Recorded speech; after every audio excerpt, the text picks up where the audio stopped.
Hari. The potter lived a solitary life, devoid of family and excitement. His days were a monotonous routine, waking to roosters, making tea and parathas, then heading to his backyard workshop. There, he'd craft pots one after another, according to customer orders, a process that never varied. The most thrilling event in his life occurred when his order list slipped from his fingers, the sheer unusualness of bending down to pick it up shocking him. This mundane existence spurred a change. Hari decided to create something for himself, something different from the requested pots. Without a wheel or blueprint, he molded clay into an idol of Vishnu. The sight of the finished piece brought him immense satisfaction, but the rumbling in his stomach reminded him that art didn't pay the bills. Just before his first customer, a wealthy merchant, arrived, Hari concocted an elaborate excuse for the delayed pot. However, the merchant was captivated by the Vishnu idol. "It's exquisite!" he exclaimed, offering 2 gold coins for it, readily discarding the copper coins he'd already paid for the pot. Then another customer appeared, offering 3 gold coins. Soon a crowd gathered, all eager to buy the idol. Even a bouncer appeared, turning away Hari's regular pot customers. Hari sold the idol to the highest bidder, earning more from that single sale than he typically made in a year. From that day on, there was no going back. Hari could no longer make ordinary pots. His hands, it seemed, possessed magic. Every idol he sculpted was a masterpiece of precision and detail, each one unique in expression, posture, and attire, and every single one sold for a massive profit. Hari became consumed with making more idols. He dreamt of a vast production line with thousands of employees, but ultimately he continued to work alone, selling his creations for astonishing sums. This continued for decades. There was no competition because no one could match his skill.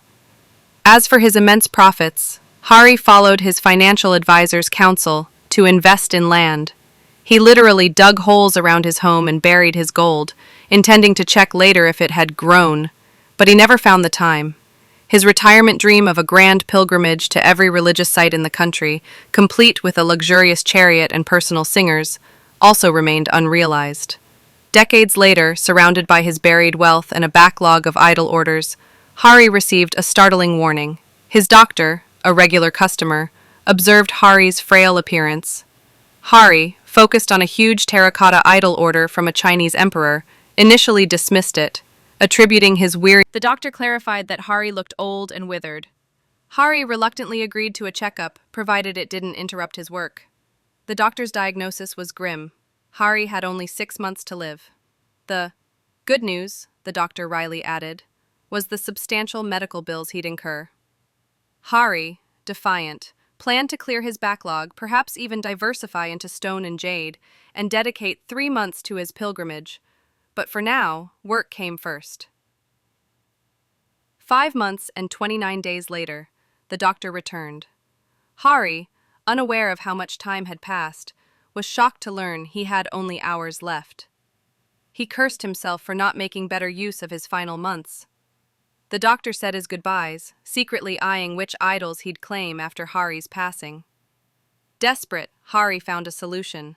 He seized his tools and began working furiously, this time making identical idols. At the darkest hour, Death's deputy arrived. He entered Hari's home and switched on the lights, only to be confronted by hundreds, if not thousands, of identical Hari. The potters. The real Hari stood amongst them, indistinguishable.